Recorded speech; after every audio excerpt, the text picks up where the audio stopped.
የመካከለኛው ምስራቅ ቀጠና ውስብስብ የፖለቲካ መስመር ላይ በወደቀበት ሰዓት የጋዛው ጦርነት ከጦርነት በላይ ሆኖ ዘግናኝ ሰብአዊ ጥሰት እየተፈጸመ በሚገኝበት ወቅት ዓለም አቀፉ ማህበረሰብ የእስራኤልን ድርጊት እያወገዘ ባለበት ሁኔታ የሙስና ክስ ተመስርቶባቸው በክርክር ላይ የሚገኙት የእስራኤሉ ጠቅላይ ሚኒስትር ቤንያሚን ኔታንያሁ በድንገት ይሁን በቅድ ባልታወቀ መንገድ ሃንጋሪ ገብተዋል። Israeli Prime Minister Benjamin Netanyahu is traveling to Budapest today to meet Hungary's Prime Minister Viktor Orban. እስራኤልና ሃንጋሪ በስትራቴጂካዊ ኢኮኖሚያዊና ፖለቲካዊ ጉዳዮች ዙሪያ መምከራቸውም ታውቋል። ዓለም አቀፉ የወንጀለኞች ፍርድ ቤት ተቋም ጠላቴን በደጅ ያገኘሁት በሚል ወዲያውኑ ለቡዳፔስት መንግስት ኔታንያሁን በፍጥነት አስረክቡኝ አለ። ቡዳፔስት ግን እንግዳዬን አሳልፌ አልሰጥም፣ እኔም ከአባልነት ወጥቻለሁ ስትል ከኔታንያሁ ጋር በተገናኙ በሰዓታት ጊዜ ውስጥ አቋሟን ተናግራ አረፈችው።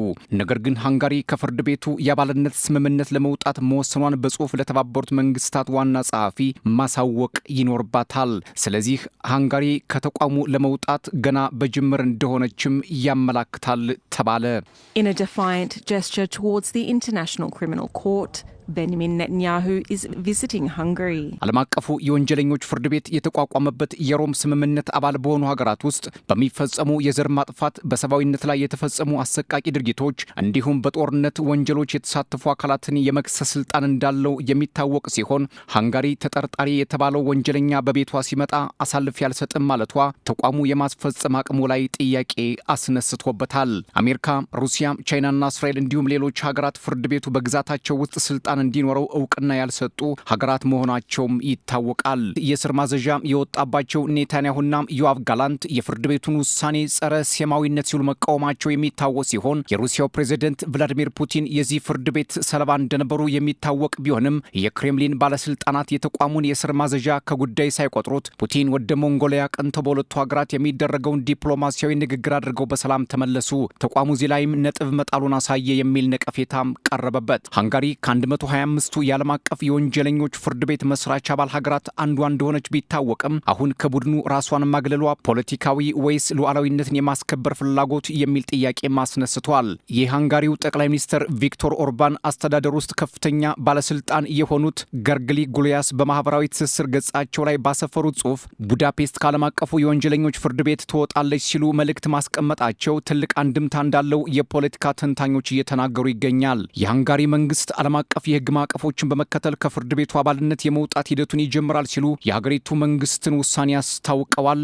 ገርግሊ ጎሊያስ እንደ ተንታኞች ከሆነ የሃንጋሪ ከማህበሩ ህግ ማፈንገጥ ሌሎች የህብረቱ አባል ሀገራትም እኔስ ምን ተዳዬ በሚል ለመልቀቅ እንዲዘጋጁ እንደ ምሳሌ ልትሆን ትችላለች እያሉ ነው። ይህ ደግሞ ዓለም የህግ የበላይነትንና ፍትህን በማስጠበቅ ዙሪያ ደካማ ወደ መሆን ትሸጋግራለች ማለት ሲሆን ጥቂት ጉልበተኞች ብዙ ምስኪኖችን የመሰልቀጥ ኃይል ይኖራቸዋል ማለት ነው። ኦርባን በበኩላቸው ተቋሙ ከቅርብ ጊዜ ወዲህ የፖለቲካ ፍላጎት መጠቀሚያ ስለሆነ ከተቋሙ ጋር የሚኖረን ግንኙነት እህል ውሃው ዝላይ አብቅቷል ወደ ማለት ደርሰዋል። መሳካትና አለመሳካቱን ግን ወደፊት የሚታይ ይሆናል። የዓለም አቀፉ የወንጀለኞች ፍርድ ቤት ቃል አቀባይ ፋዲ ኤል አብደላህ ሃንጋሪ ኔታንያሁን አሳልፋ በመስጠት ተቋሙን መተባበር አለባት ቢሉም ከቡዳፔስት ጆሮ ማግኘት አልቻሉም። ተቋሙ የፖሊስ ኃይል ስለሌለው የሚፈለጉትን ሰዎች እንዲህ በቀላሉ ለማግኘት እንደሚቸገር የተቋሙን ጉዳይ የሚከታተሉ ወገኖችም ይናገራሉ።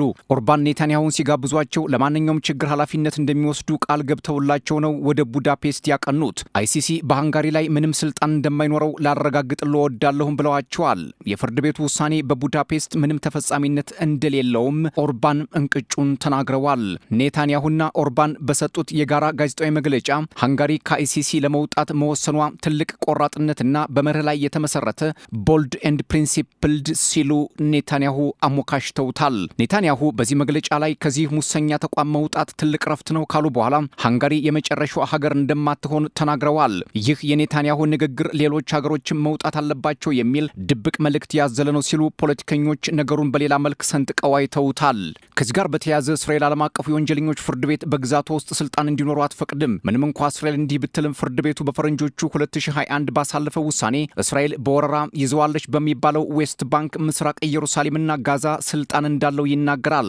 አይሲሲ ይህንን ውሳኔ ያሳለፈው የተባበሩት መንግስታት ድርጅት ዋና ጸሐፊ ፍልስጤማውያንን በአባልነት በመቀበላቸው እንደሆነም ይታወሳል። ፍርድ ቤቱን ባቋቋመው የሮም ስምምነት አንቀጽ 127 መሰረት ከአባልነት የመውጣት ጥያቄ ተፈጻሚ የሚሆነው ከአንድ ዓመት በኋላ እንደሆነም ይደነግጋል። ነገር ግን ሃንጋሪ ከዚያ ፈነገጠች መስላ መቅረቧ ተጠያቂነትን ከማስፈን አንጻር ተቋሙ ፈተና ውስጥ መግባቱ አይቀሬ ነው። እንደ አባላቱ ስምምነት መሰረት የእስራኤሉ ጠቅላይ ሚኒስትር ላይ ማዘዣው የወጣ ስለሆነ የሃንጋሪ ባለስልጣናት ኔታንያሁን አስረው በሄግ ለሚገኘው ፍርድ ቤት አሳልፈው መስጠት ይጠበቅባቸው ነበር። ነገር ግን ሃንጋሪ ይህንን አላደረገችም። ኔታንያሁ በሃንጋሪ ያደረጉት ጉብኝት ከዚህ ትዕዛዝ ወዲህ ወደ አውሮፓ ያደረጉት የመጀመሪያው ጉዞ እንደሆነም ተነግሯል።